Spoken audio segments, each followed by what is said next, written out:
সংবিধানের কোন অনুচ্ছেদে মৌলিক অধিকার লঙ্ঘনের ক্ষেত্রে হাইকোর্টে আবেদন করার অধিকার আছে?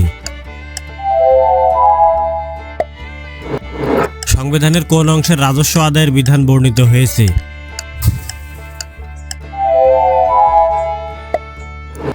বাংলাদেশের সংবিধান কোন দেশের মডেল অনুসারে রচিত হয়েছিল?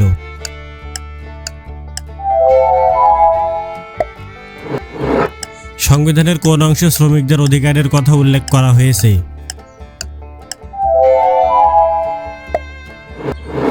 সংবিধানে কতটি মৌলিক অধিকার উল্লেখ করা হয়েছে?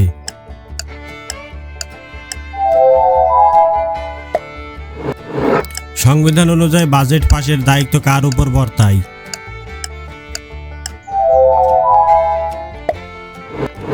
সংবিধানের কোন সংশোধনীতে রাষ্ট্রপতি শাসন ব্যবস্থা চালু করা হয়?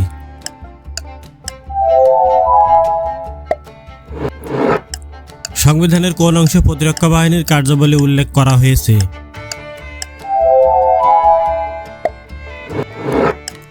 সংবিধান অনুযায়ী তফসিলভুক্ত ব্যাংকের কার্যাবলী কে নিয়ন্ত্রণ করে?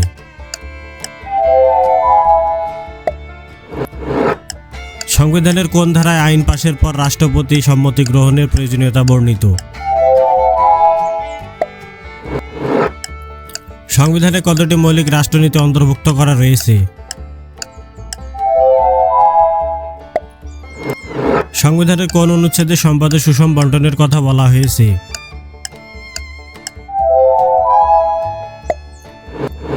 সংবিধানের কোন সংশোধনীতে প্রধান বিচারপতির বয়সসীমা নির্ধারণ করা হয়েছিল? সংবিধানের কোন অনুচ্ছেদে গণতন্ত্র এবং মৌলিক মানবাধিকার রক্ষার কথা বলা হয়েছে? সংবিধানের কোন সংশোধনীতে ডিজিটাল নিরাপত্তা আইন অন্তর্ভুক্ত করা হয়?